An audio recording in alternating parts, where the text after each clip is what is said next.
흔히들 가장 궁금해하시는 도대체 충치가 있다고 하는데 그 충치를 엑스레이에서 어떻게 볼 수 있지? 이런 경우에 치과 사진에서 검은색으로 나오면 안 좋은 거라고 생각하면 돼요.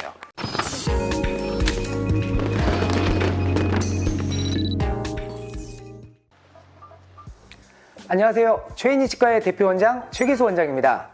오늘은 치과에 가게 됐을 때 처음에 진단을 받기 위해서 여러 가지 엑스레이를 찍게 되죠.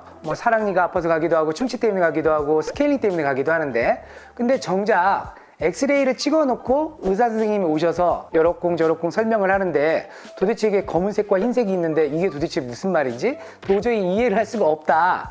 엑스레이를 좀 볼 수 있는 팁을 좀 알려달라 라고 요청하시는 구독자분들이 좀 많으셔서 오늘은 엑스레이를 보는 방법, 또 엑스레이의 종류에 대해서 한번 여러쿵 저러쿵 설명을 드려볼까 합니다.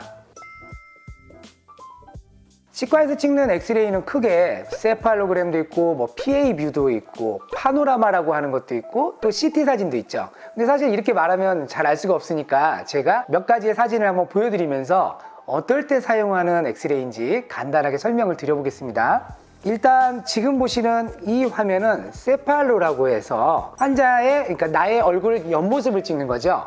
이 엑스레이는 주로 어느 때 사용하냐면 교정 진단할 때, 옆에서 봤을 때 입이 나왔는지 주걱턱인지 윗턱이 나왔는지 이런 것들을 판단할 때 이런 엑스레이를 찍고 옆에서 이렇게 컴퓨터 계측을 할 때 사용하는 그런 엑스레이입니다.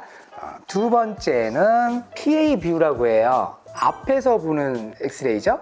이런 엑스레이를 봤을 때는 이제 흔히 좌우로 비대칭이 있는지, 또는 치과에서는 약간 드물지만 아래쪽에 턱을 보면 이렇게 경추, 목뼈가 있죠.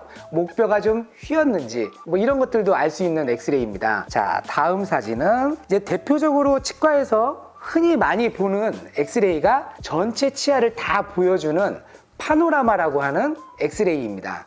이 파노라마에서 여러 가지를 볼 수 있는데, 이 파노라마 사진을 봤을 때 흔히 환자분들이 가장 궁금해 하시는 것은 도대체 어디가 왼쪽이고 어디가 오른쪽이고 나의 얼굴이 어느 쪽이냐. 이 사진을 봤을 때 보통은 앞에서 환자분이 마주 보게 되죠. 그러면 서로 얼굴을 마주 보는 화면이라고 보시면 됩니다. 즉, 이쪽 화면은 나의 얼굴의 오른편, 이쪽 화면은 나의 얼굴의 왼편, 당연히 윗턱, 아래턱 이렇게 구별이 되죠. 또 하나는 치과에서는 보통 치아를 번호를 붙여서 하는 경우들이 많아요. 실제 환자분들께서도 치아의 치식 번호를 알고 저희에게 치아 번호로 아무튼 대화하시는 분들도 꽤 많으세요. 이 번호는 어떻게 매기는 걸까? 자, 아까 제가 엑스레이상에서 이쪽 편이 오른편이라고 그랬죠? 그럼 나의 얼굴을 4사분면으로 나눠서 나의 오른쪽 편이 10번대, 왼쪽 윗부분이 20번대, 왼쪽 아래 부분을 30번대, 나의 오른쪽 아래를 40번대라고 해요.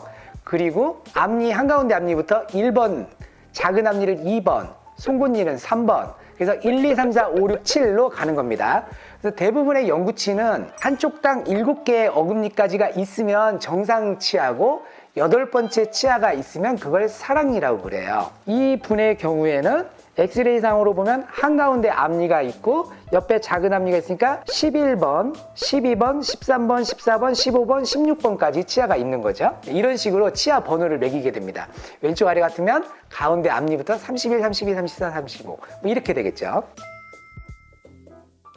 이 사진은 턱관절을 볼 때 보는 포인트를 알려드리려고 제가 갖고 왔어요. 보통 턱관절 때문에 치과를 갔을 때 여러 가지 또 턱관절의 전문 엑스레이를 찍는데, 나의 턱관절이 정상인지 이런 걸 따져볼 때 의사 선생님이 한참 설명할 때 우선 나의 이쪽, 나의 왼쪽 턱관절이 연결된 부위, 나의 오른쪽 턱관절이 연결된 부위를 유심히 보시면 좌우의 턱관절의 두께나 또는 길이가 조금 다르다는 걸 알 수 있어요. 이 사진 같으면 나의 왼쪽 턱관절이 조금 길고 나의 오른쪽 턱관절이 좀 짧죠. 턱이 움직인다는 것은 마치 창문이 열리는 거나 마찬가지인데, 한쪽은 길고 한쪽은 짧으면 턱이 삐딱하게 되겠죠. 그러다 보면 턱관절에서 소리가 난다거나 비대칭이 생긴다거나 하는 문제들이 생길 수 있습니다. 턱관절일 때 보는 팁을 말씀드렸고, 이 사진은 사랑니가 있을 때, 사랑니는 어떨 때 뽑아요? 또 이런 거 많이들 물어보시거든요. 치아가 정말 고르고 예쁘게 나서 음식물도 안 끼고 충치도 없다면 굳이 뽑을 필요는 없다고 저는 생각합니다. 하지만 이 사진처럼 만약에 비스듬히 누워있고 음식물이 끼는 원인이 된다. 게다가 앞에 치아에 멀쩡한 치아를 충치를 만든다. 이때는 용서 없이 빨리 사랑니를 뽑는 것이 내 치아의 건강에 매우 중요한 포인트입니다.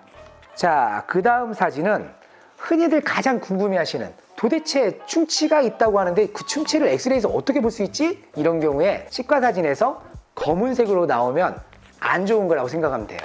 치아 내부에 검은색이 있으면 보통 충치, 치아 뿌리 쪽이나 잇몸뼈에 검은색이 있으면 잇몸 질환, 그래서 뭐 뼈가 녹는다거나 이가 흔들린다거나를 알 수 있는, 그래서 결국 엑스레이를 볼 때 가장 어디가 안 좋지? 라고 알 수 있는 중요한 팁 중에 하나는 검은색이 어디지를 찾아보는 거죠. 제가 예전에 치아 충치 치료 개수가 다를 때 어떻게 해야 되나에 대한 내용으로 유튜브를 촬영한 적이 있는데요. 이런 엑스레이를 보여줘도 사실 제가 알려드린 팁으로 본다고 해도 사실 일반 환자분들이 어떻게 이걸 다 감별 진단을 할 수 있겠습니까? 어느 치과를 갔더니 그래서 충치 치료해야 될 게 뭐 6개예요. 이렇게 진단이 나온 경우도 있는데 또 어느 치과를 가면 다르게 나올 수도 있겠죠. 그리고 좀 뭔가 느낌이 쎄한 거죠. 바가지 쓰나? 덤태기 쓰는 거 아니야? 이런 의심이 들 때는 가장 좋은 방법은 한 3군데 이상의 치과를 발품을 팔면서 똑같이 엑스레이를 찍고 똑같이 진단을 받아보는 게 가장 좋습니다. 그리고 충치 부위를 표시해 주세요. 제가 일반 환자니까 잘 모르니까 치아 번호로 좀 매겨주세요. 그 치아마다 어떤 치료할 건지 적어주시고 그 치아의 치료 내용은 얼마입니까? 단가를 알려주세요. 라고 해서 일일이 다 명세서를 받으시는 것도 괜찮은 방법이에요. 이런 치료 계획서도 받은 다음에 집에서 골똘히 생각해 보는 거죠. 가장 내가 신뢰가 가는 치과는 어디였는가? 내 스타일에 가장 맞는 치과는 어디였는가? 괜히 싸다고 해서 무조건 가지 말고 또 너무 많이 충치를 불렀는데 라고 해서 또 기피할 필요는 없고 내 스타일에 맞는, 나를 좀 이해해 줄 수 있는 치과에 치료를 받는다면 나한테 맞는 치료를 받을 수 있을 거라고 저는 확신합니다. 꼭 이런 방법을 써보시길 바래요. 네, 오늘도 유튜브 구독해 주셔서 감사합니다. 요즘 최신 인사로 하겠습니다. Like, subscribe, alert. Thank you.